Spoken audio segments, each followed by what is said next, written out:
Carmen era una niña tímida y tranquila, que no tenía amigos en la escuela.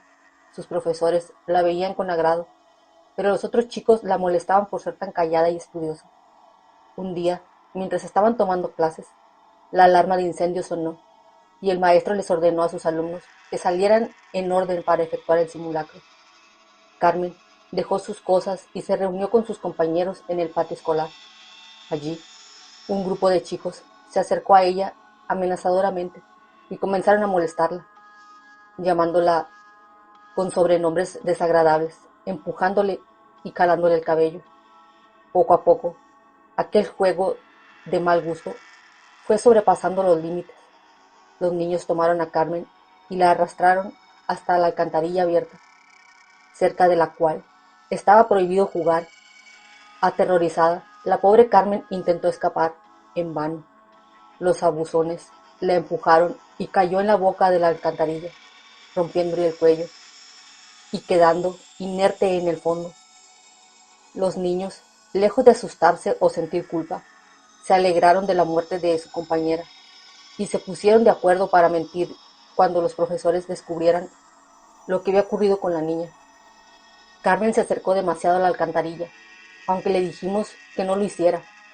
Declararon a los maestros y más tarde a los policías que se presentaron para investigar el homicidio. El cuerpo de Carmen fue recuperado y llevado a la morgue.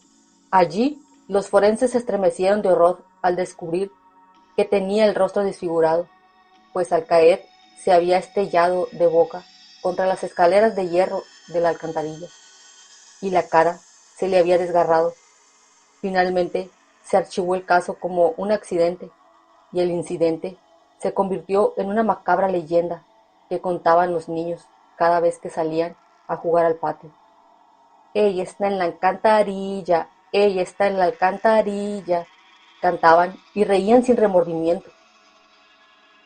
Esta historia se habría terminado ahí, de no ser porque semanas más tarde todos los niños que habían matado a Carmen comenzaron a recibir unos siniestros mensajes en sus correos electrónicos. Cada uno tenía en la línea de asunto el mismo título: ellos la empujaron. Los emails contaban lo que realmente había sucedido aquel día con Carmen, señalando a los culpables y adjuntando una fotografía del rostro desfigurado de la niña. Aterrorizados, la mayoría de los niños decidieron ignorar el mensaje. Otros lo reenviaron, con la esperanza de que la pesadilla terminara, pero aquello apenas estaba comenzando. Lo más extraño es que, cuando se intentó dar con el correo original del que habían salido todos esos emails, se descubrió que no existía. Días más tarde, los asesinos de Carmen comenzaron a desaparecer uno a uno, sin dejar rastro. Los padres angustiados llamaron a la policía, solo para ser informados poco después de que sus hijos habían sido encontrados en la alcantarilla, muertos, con el cuello roto y la cara deformada. Nadie podía explicar qué clase de sádico era el responsable de tales crímenes, aunque los más supersticiosos sospechaban que se trataba de Carmen, quien desde el más allá estaba buscando justicia. Dicen que su espíritu no ha podido encontrar el descanso eterno, que sigue clamando por venganza. Aquel email sigue circulando por internet y todo aquel que lo abra está obligado a reenviarlo. De lo contrario, Carmen aparecerá y le arrancará el rostro. Ten cuidado, porque nunca sabes si podrá ser el siguiente en su lista.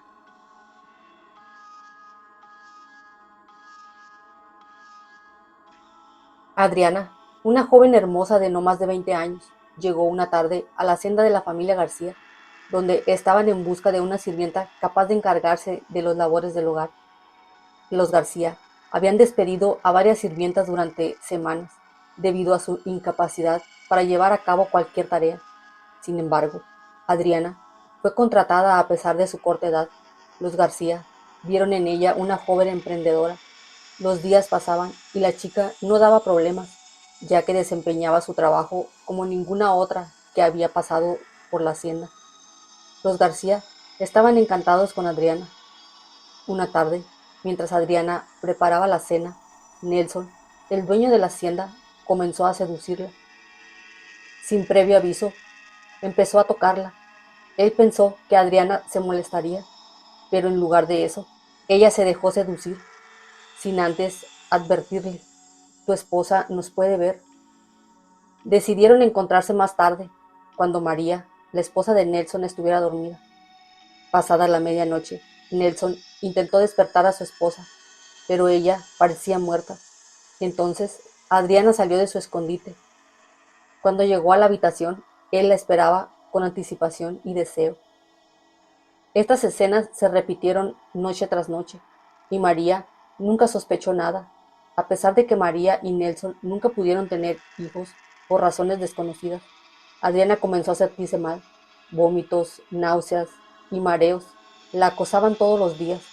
Adriana confirmó su embarazo con un médico y efectivamente estaba embarazada de varias semanas. Fue feliz de compartir la noticia con Nelson, pero él reaccionó de manera agresiva, ofendiéndola de todas las formas posibles.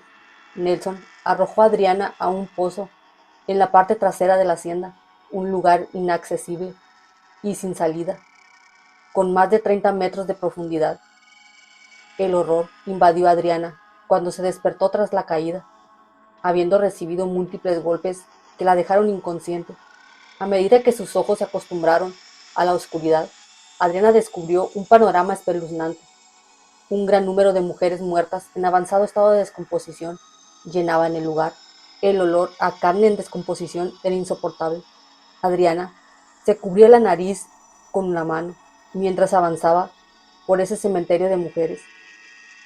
Había fragmentos de carne esparcidos por todas partes, indicando que muchas de esas mujeres habían sido desmembradas y abandonadas allí. Luego, gemidos y lamentos comenzaron a escucharse. Adriana se dio cuenta de que eran los espíritus de esas chicas brutalmente asesinadas. De repente, comenzó a caer gasolina desde arriba, junto con antorchas encendidas. El pozo se incendió como el mismísimo infierno, y Adriana no tuvo tiempo para reaccionar. Fue quemada viva. Sin embargo, una noche, mientras Nelson dormía, despertó de repente al escuchar ruidos fuera de la hacienda. Salió con una linterna para investigar, pero no pudo ver nada.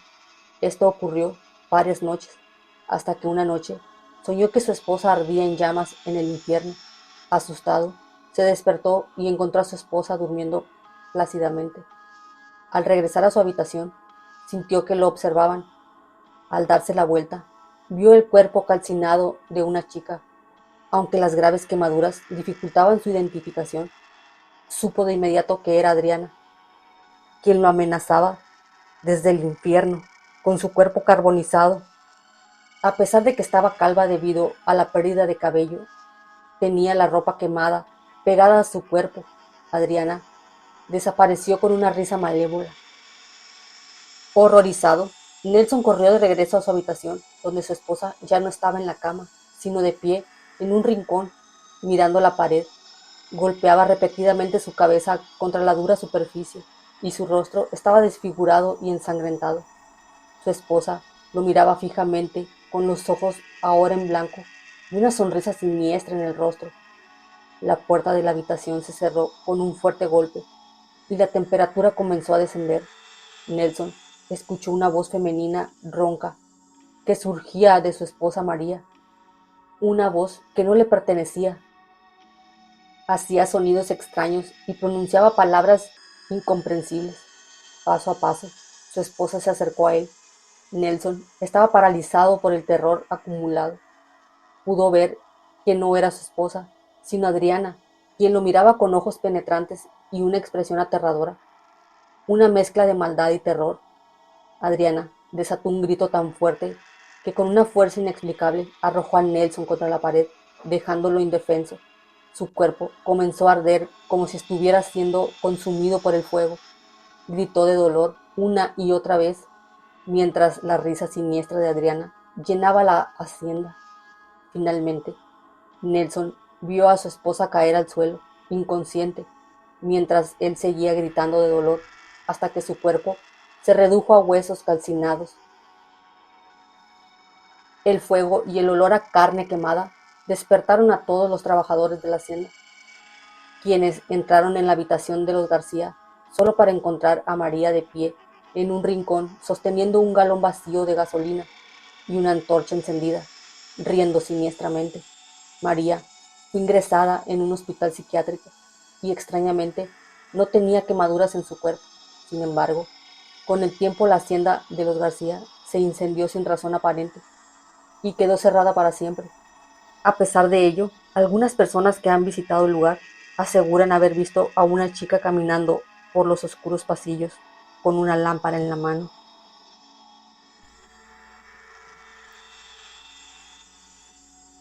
Cuenta la leyenda que hace algún tiempo, en un pueblecito de España, cuyo nombre se ha decidido olvidar, sucedió un evento terrible, capaz de asustar a más de uno. Existía un feliz matrimonio que se amaba como ningún otro. De aquella unión nació una niña que, conforme crecía, desarrollaba un amor enfermizo hacia su padre y un odio desmedido por su propia madre. Constantemente le decía a su padre que quería casarse con él y que le deseaba la muerte a su madre para poder ser felices para siempre. La reacción del hombre era de enojo, por supuesto. No quería pensar en una situación similar, pero aquello no tardó mucho en cumplirse. Durante el funeral, el pobre hombre se hacía pedazos del dolor, mientras la niña trataba a toda costa de esconder una sonrisa diabólica que a duras penas contenía, pues sus sueños estaban convirtiéndose en realidad. Parecía haber hecho un pacto con el Señor de las Tinieblas. ¿Cómo es posible tanta maldad en una niña tan pequeña? Al pasar de los días, el hombre se sumía en una profunda depresión, pero no podía evitar notar que su pequeña mostraba total entereza ante el hecho, animándoles en todo momento, sin saber que en realidad el buen ánimo de su hija se debía a saber que su madre ya no estaba. Una tarde, la niña salió al parque con sus amigas y su padre le encargó un corazón de cerdo para la cena. Pero cuando terminó de jugar, la carnicería estaba cerrada. Así que tuvo la macabra idea de profanar la tumba de su madre y arrancarle el corazón. Así tampoco dudó en comérselo durante la cena junto a su padre. Cuando se encontraba en su cama, la niña empezó a escuchar susurros. Una tenue y familiar voz parecía ir adentrándose en la casa, hasta en un punto en que la niña alcanzó a escuchar: hija, devuélveme el corazón que me has robado. Junto a esa frase, las escaleras crujían. Unos pasos se aproximaban a la entrada. La perilla giraba lentamente hasta que la puerta se abrió. El espectro de la madre entró en la habitación, extendiendo su dedo acusador hasta el corazón de la pequeña, que junto a un último suspiro de horror dejó de latir. Murió de puro pavor. Desde entonces se ha visto vagar el espíritu de la mujer sin corazón. Algunos dicen que atacan niñas para saciar su sed de venganza. Otros dicen que simplemente llora por el amor perdido. Y así seguirá por toda una eternidad.